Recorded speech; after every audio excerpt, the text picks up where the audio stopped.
It's a very great pleasure for me to be here for the first time in Galicia. I heard a lot about this country, this territory, Paradise La Tierra, but I've never had the pleasure to come and visit. I'm one of those passionate Catalanists by, not by birth, but by conviction of my friends and by going frequently to Barcelona. And I heard a lot from the Catalans about the Galicians, but there is never like such a thing like having a direct pleasure of encounter.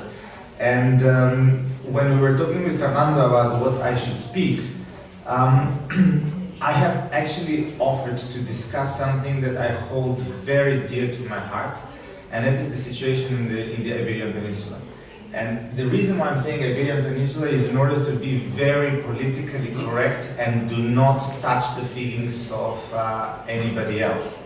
Because of the current situation with the Spanish kingdom, the attitude of the Spanish government, the attitude of the Spanish political elite, the aspirations of the people that live around here, and all the situation that has occurred in the last years, but that one can likely expect to occur in the years to come. Maybe I have made a mistake by choosing the topic, because if the entire idea of my presentation is to give an answer, then I can tell you from the very beginning, forget about that expectation. I'm not going to give an answer. I'm not an academic, so I'm not going to give you a theoretical view, but what I wanted to do is actually to discuss with you, to reflect a little bit about this eternal conflict that exists among the liberals, whether we can reconcile liberalism and nationalism. And maybe it's good to remind ourselves of one anecdote when we speak about the compatibility of liberalism and nationalism. The anecdote of Gorbachev and Margaret Thatcher in the time when Gorbachev was actually launching the perestroika in his first year. So when Margaret Thatcher met him, she asked him, how are the things going in Russia, in Soviet Union with the perestroika? He said, well, if I have to describe it in one word, it would be good. If I have to describe it in more words, it would be not good.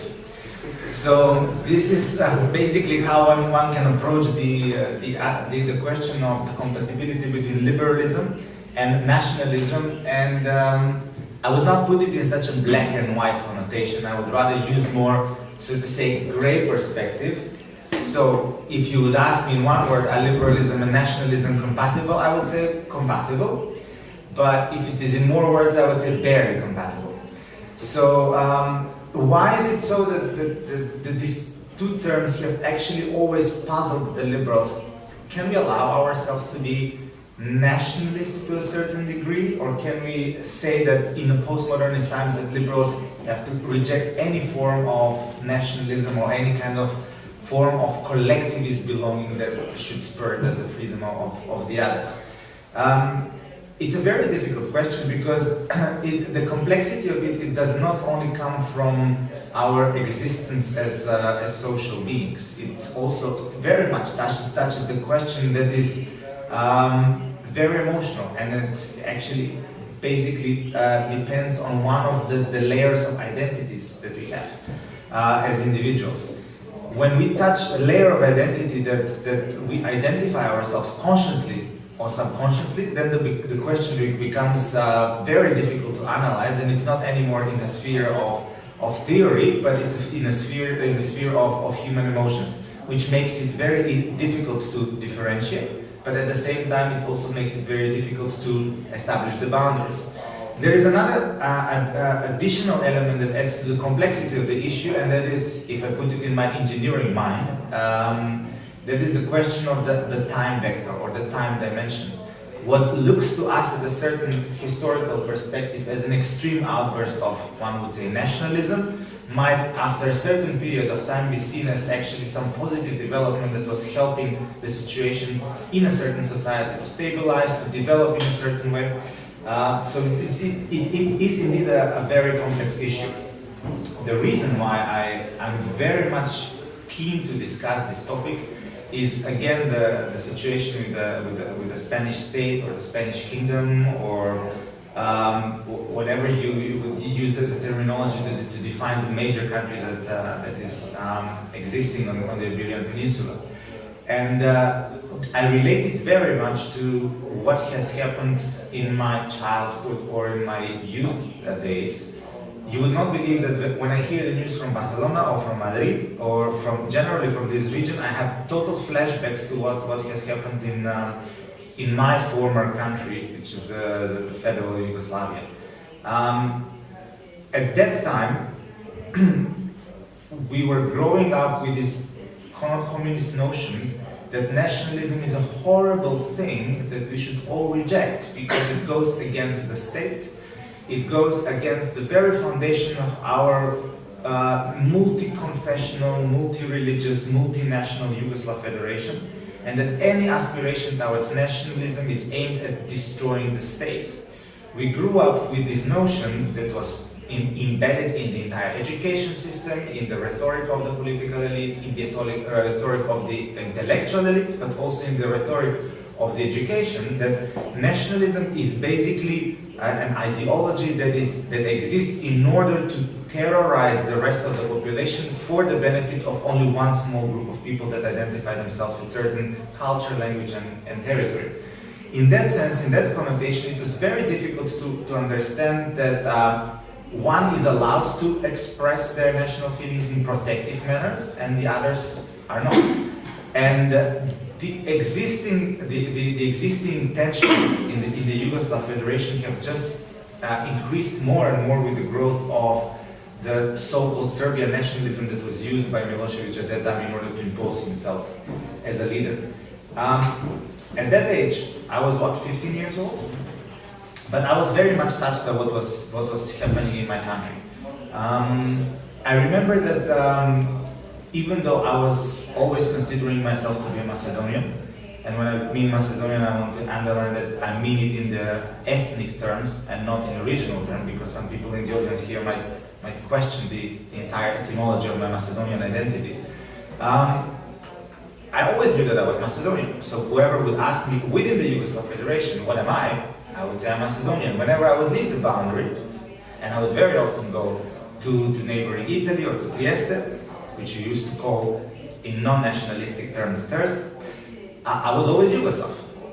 But I always had these different layers of identity that I find myself comfortable with. However, with the growth of the Serbian communist politicized nationalism, there was more and more a sense of willingness to detach myself from the aggressive form of national pride that was coming from the north of the boundaries of Macedonia. I don't know if you know, but Yugoslavia was not like current Spain. It was more of a federal country which had a lot of confederal elements. For example, we did have our own national governments, or state republic governments, whatever you call them. We had our own legislative bodies, we had our own national languages within the republics. And for example, in Macedonia, you would not be allowed to use Serbo-Croatian, which was one of the official languages of the Federation, for the public terms. For example, if you would submit a letter to the Republic authority in Serbo-Croatian, then you would be rejected. It will not be taken into consideration because it's not the official language of the Republic. Very different from what is currently in Spain. Then the other thing is that the police was organized on a state-to-state level. And it was so independent that if a criminal was being chased in Macedonia, it could be chased only to the boundary with Serbia, and the Macedonian police could not cross over. It had to cooperate with the Serbian police, that the Serbian police would have to continue chasing the criminal. Again, very much different from here. When you would arrive at a country, the police, the border, we did not have a border police, it was part of the general police structure. There was no federal police, there was only military federal police, which was basically dealing with the high security issues. However, on the border, the police was the police of the specific state or the republic.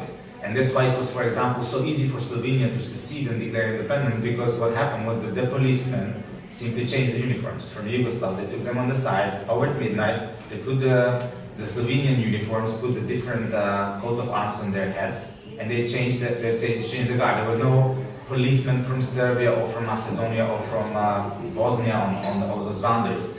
So the federation actually existed in a very confederal way. Is certainly sufficiently enough to provide feelings for the others to develop their identity, to develop their culture, to actually ensure that their cultural belonging will not be questioned. Even in these circumstances, there was one thing that actually destroyed the entire federation and that did not allow it to transform. That was the lack of democracy, and that's what makes Yugoslavia crucially different from Spain.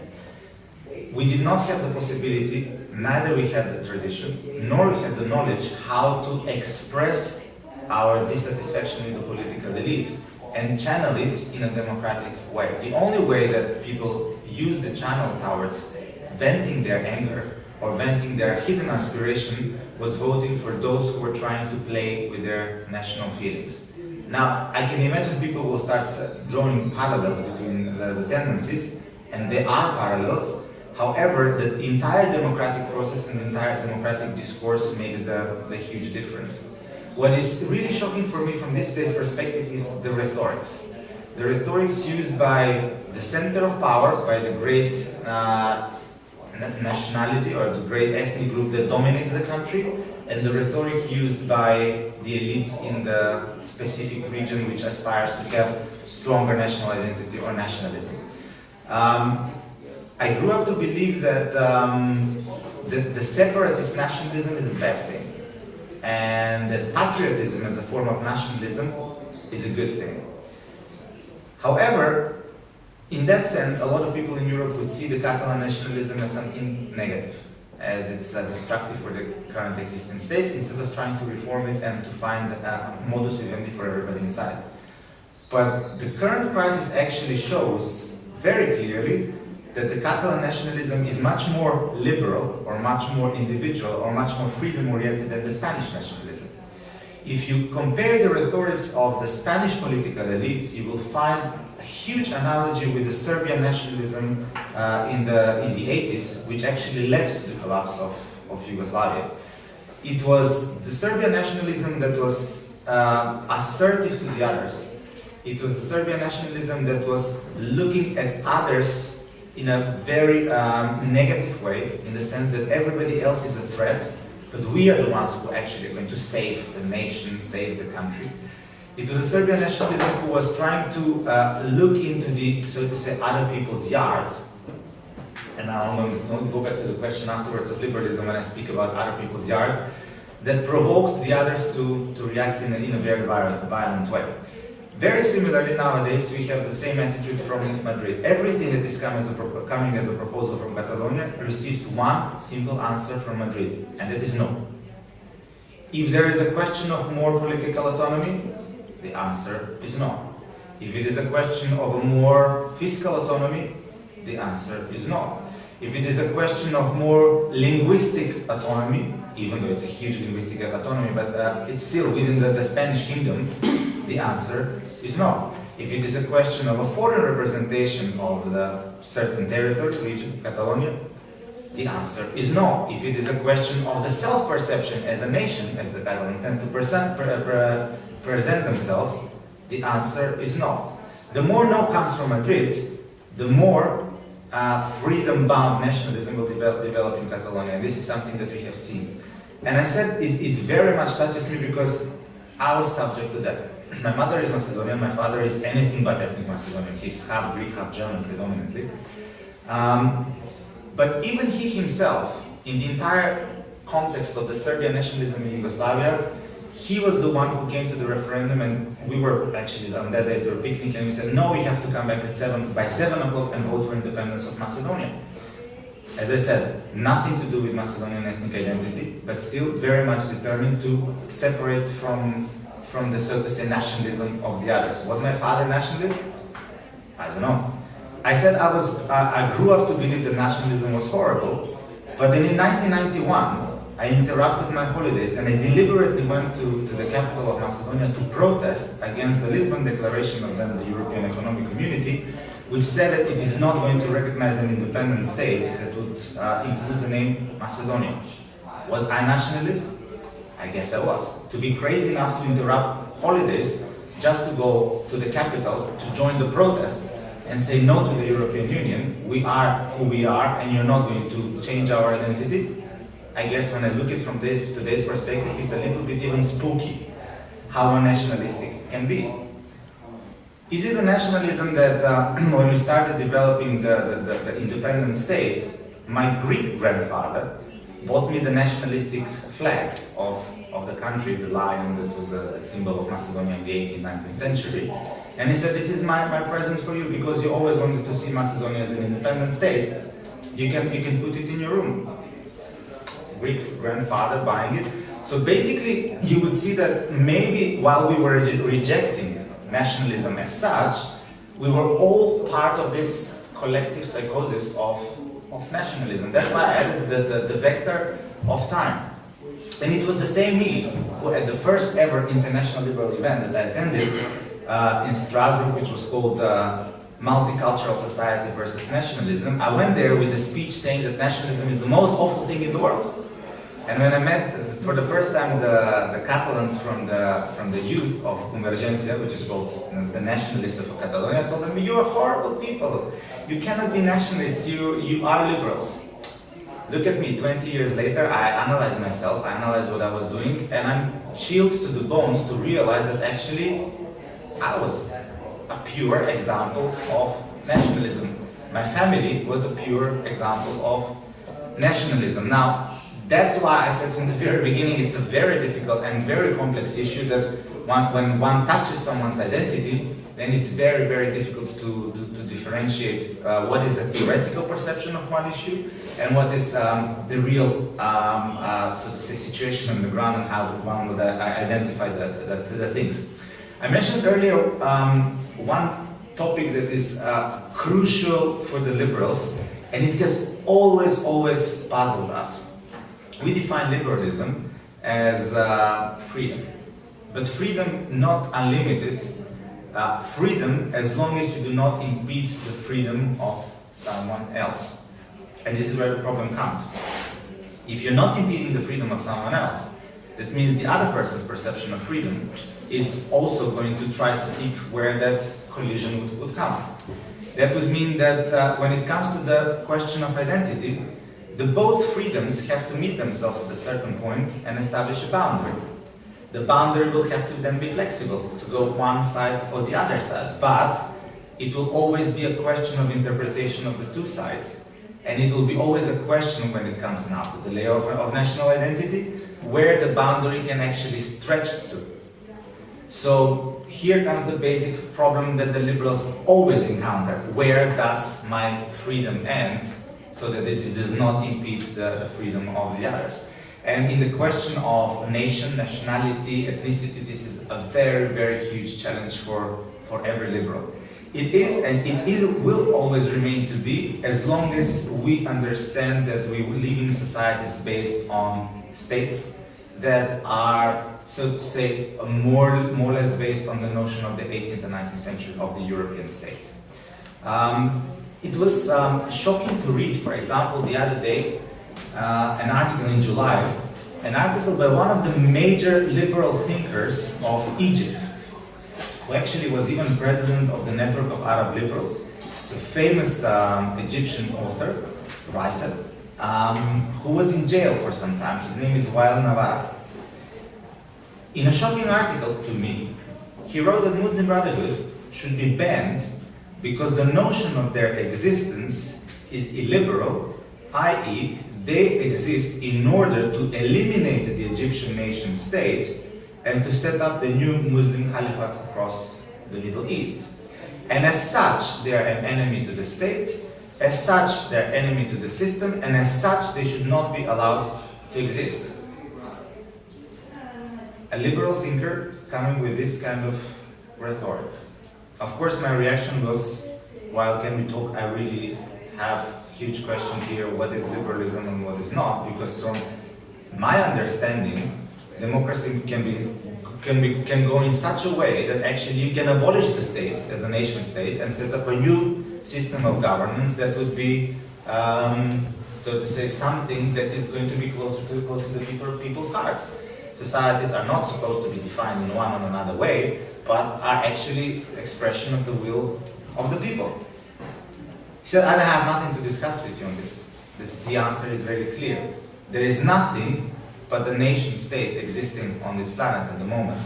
There is nothing but nation states existing in the form of democratic governance that we know, in the liberal form of democratic government that we know. Everything else that would substitute that would be a religious state, returned to the religious dogmatic view that existed in the pre-state model. I'm not here to judge, like I will be like Francis now, who am I to judge? I might be Secretary General of Liberal International, but I'm not going to give a blessing to someone whether he is or she is liberal or not.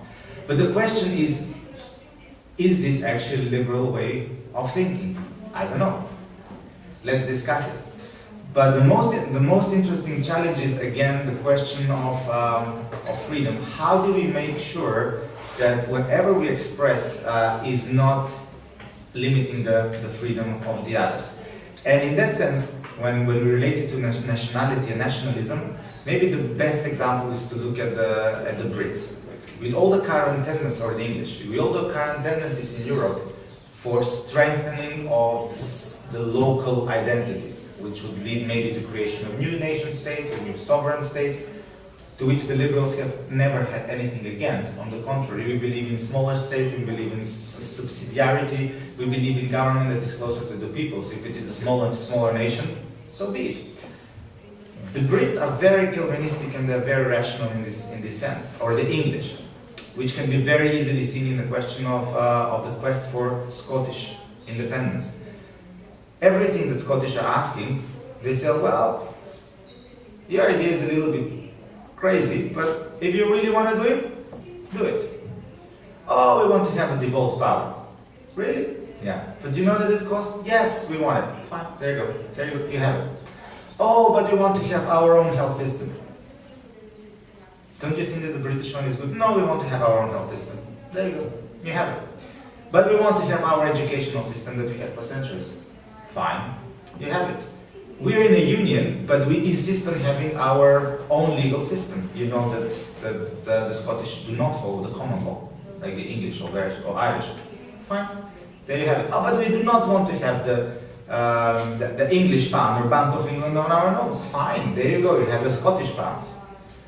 It's a very, very different attitude toward the state building, than in this Mediterranean rim where the emotions are always keen on answering by the huge centers of powers as no.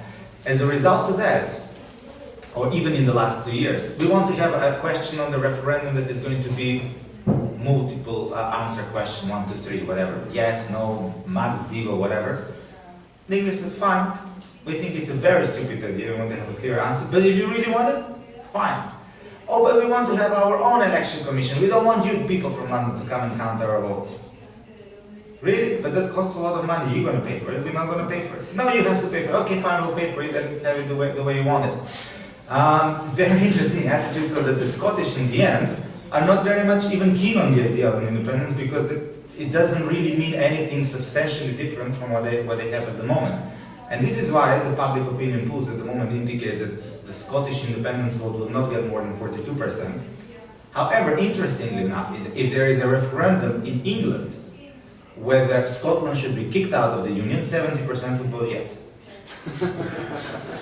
Still, they're very Calvinistic enough to say, well, we should kick them out because they're really bothering us all the time, but it is very practical and handy to be in a union together, to share resources, to share the wealth, so why not?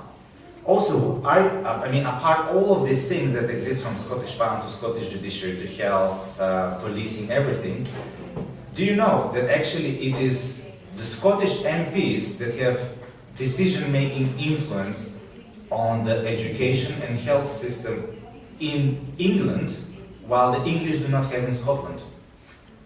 Very interesting form of nationalism, that is.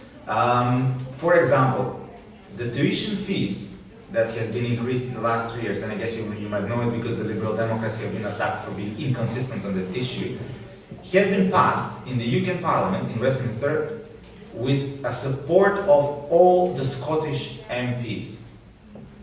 Mind you, the tuition fees do not concern Scotland. The tuition fees are only for England and Wales. And the Scottish MPs' vote was decisive in increasing the tuition fees in England. Because If the English, sorry? Because there is no English parliament. Exactly, because the English have no great chamber, they have no assembly or nothing. So, but can you imagine that form of nationalism? I want to tell you that you're going to have a more miserable life with my vote, but you're not going to tell me anything.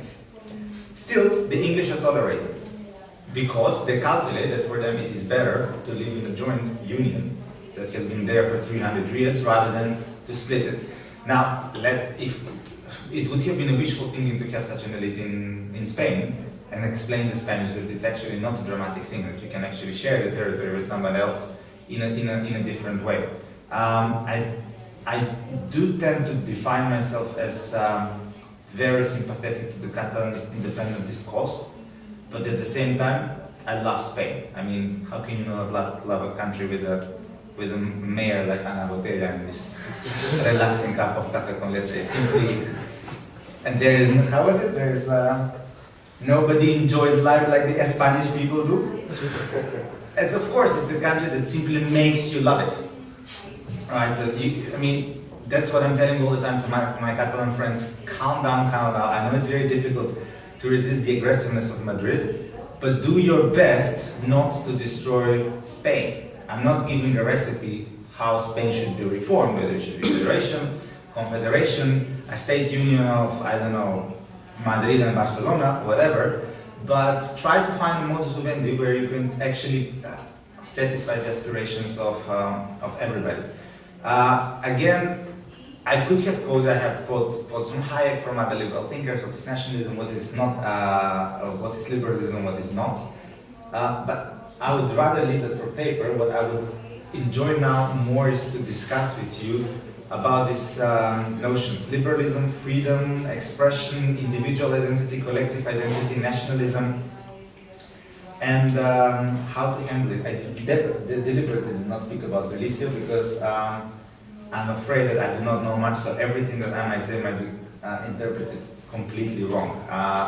And as I said, Catalan is independence. I love Spain. My husband is in Lisbon. I better not talk much about Galicia. Thank you very much.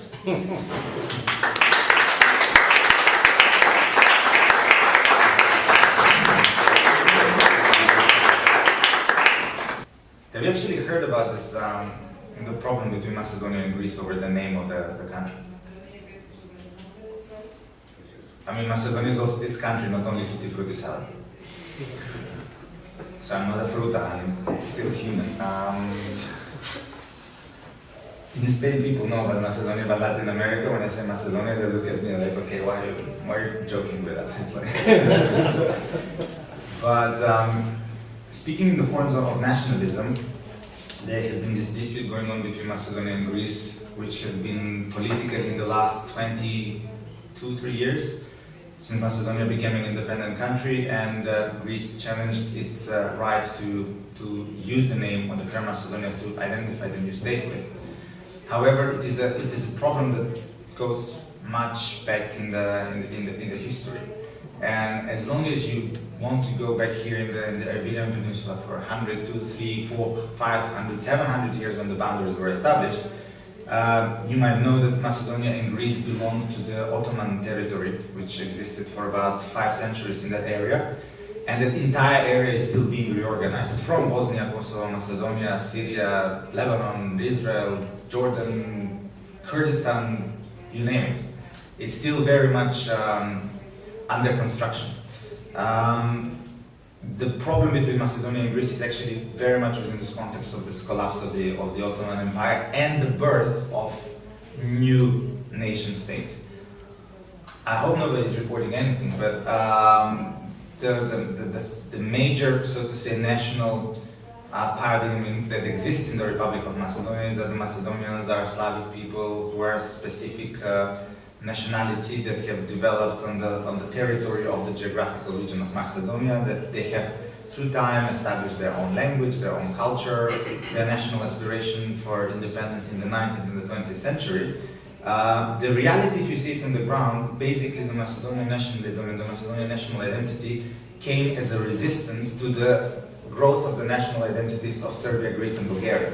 And the fight of these three emerging states from the Ottoman Empire in the 18th, 19th century over the territories that the Ottoman Empire still had left on the Balkan Peninsula. There were three. There was Kosovo, Macedonia, and Thrace.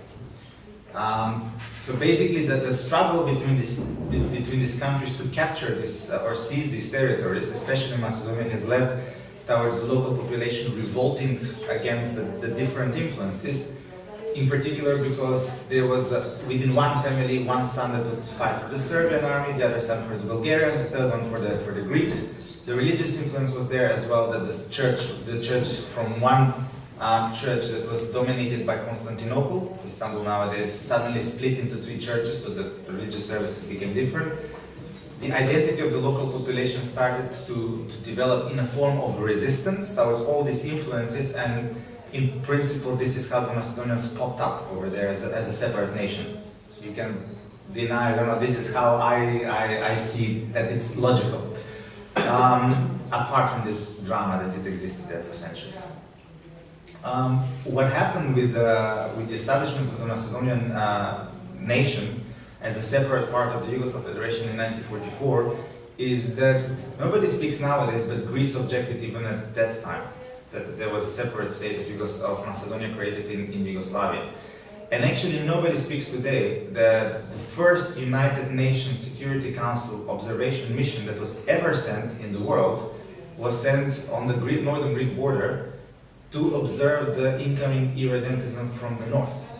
I mean, that's not mainly from Albania, it's mainly coming from Yugoslavia, which was the state of Macedonia, or the Yugoslav Macedonia at that time. This conflict continued all the time.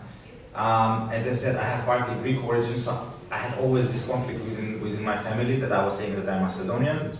My cousins were like, no, I'm Macedonian. They're Greek, right? In the Yugoslav times, it could have been put under the carpet, because then I would say, okay, the hell with you, I'm Yugoslav, and they would say, the hell with you, I'm Greek. So we could basically sort it out. But then the state emerged as an independent state, so it became really a problem, because if I was not what I was, telling my cousins, I did not have a reserve identity, Yugoslav was gone, they still had the Greek identity, so the problem emerged. Greece is a powerful country in the region. It has a veto power in the European Union, it has a veto power in NATO, it has a huge diaspora across the world, it had, in certain elections in the United States, decisive power in electing the president. So of course that led towards a small new mini-state of Macedonia having difficulty to establish itself. It was admitted in the United Nations under the reference, the former Yugoslav Republic of Macedonia. So it's not a name, but it's to be referred to, like, your name can be Ignacio, but I can refer to you as Buddy. Still, your name will not be Buddy, it will be still Ignacio. But so the reference is the former Yugoslav Republic of Macedonia. What happens in this period of 23 years, the Greeks had this very interesting nationalistic rhetoric as, no, the name of Macedonia is a Greek cultural heritage and nobody has the right to use it. And the entire ancient history is a Greek history. Funny enough, they say it to Macedonia, but they don't say it to Turkey. Like, Turkey can build monuments of Alexander, they can build monuments of whatever they want in Minor Asia, wherever they dig out. Macedonia is not allowed. Why? Because Greece barks to Turkey, Turkey will wipe it out. If Macedonia buys to Greece, Greece will shut it down. So what happened is this no coming from Greece, in terms of vocabulary, not in terms of attitude, created a complete new shift of national sense in Macedonia. So suddenly, from Slavic nation that was there developing through the resistance on the Ottoman Empire, the people started digging out in the history books and say, why are the Greeks saying that actually everything that was old is Greek? Why do they say that they're the only ones who have the right to refer to something that we dig out and find in our yards, and we don't have the right to? So the more no was coming from Greece, the more the Macedonian national identity was shifting from Slavic, which it is, towards hallucinate something of the past. So in 23 years, there was a huge shift in the national perception. If in the 90s and 1991, when the country became independent, if you made a poll, what is the connection between the ancient Macedonians and the modern Macedonians, I doubt that more than 5% will say yes. I mean, I had only 2 lessons in my history classes in 4 years, only 2 lessons, so it's 1 week, about Alexander the Great, and that's it. Nowadays, if you ask the people, 23 years later, what is the relation between the ancient Macedonians and modern Macedonians? Say, yes, we are the descendants of it. In 2 decades, a no from one country influences a complete psychological change on the other side. So you have increase, it still makes a logic to a certain degree. Modern Greek is related to ancient Greek, so if they use this entire drama on the amphitheaters recalling the ancient Greece, it makes sense. But in the modern state of Macedonia, if you see that actually they recreate the ancient drama, but they do it in Slavic language, it really sounds like cheap Pakistani or Turkish fake product. So it's a very interesting national shift. Now the question is, once we have reached the point of 80% believing that the ancient Macedonians, is there a point of return? Very difficult. So the Greek no, actually, which was intended to make sure that there is a separation between the modern Macedonians and the ancient Macedonians, created a complete opposite fact. So now, when we will have to find a compromise over the naming of the country, now we will have to find a way also how to interpret what happened in the past. I mean, of course, the only liberal, normal, logical way is like, okay, can we just sit down and say whenever the tourists are coming from Japan, they go to Greek Macedonia and then come for a day to our Macedonia and then we share the revenues. This is a normal, logical way of thinking. And can we say that everything that was 4,000 years and all these guys that nobody actually met, but we talk about, are actually part of our common cultural background, because anyway, our current national identities are mainly invented. This would be a logical way to answer, but we spoke nationalism, collectivism, and liberalism are, how did we say, barely compatible. And it will be very, very difficult to reconcile. Then you add on that what I said, the time vector, and at the moment that means economic crisis in Greece. So a situation where basically any kind of national issue will even trigger more anger among the people, where a situation where the Greeks cannot vent on anybody else, they're angry as a nation, and they cannot vent on anybody else except on Macedonia.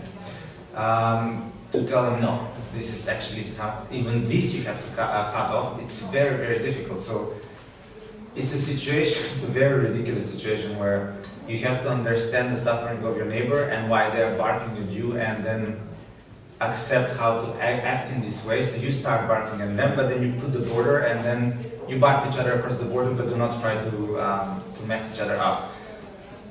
I know it sounds complicated, but that's my region. Your region is a little bit more stable, and I said that the difference is that you had much larger experience with democracy than that we had.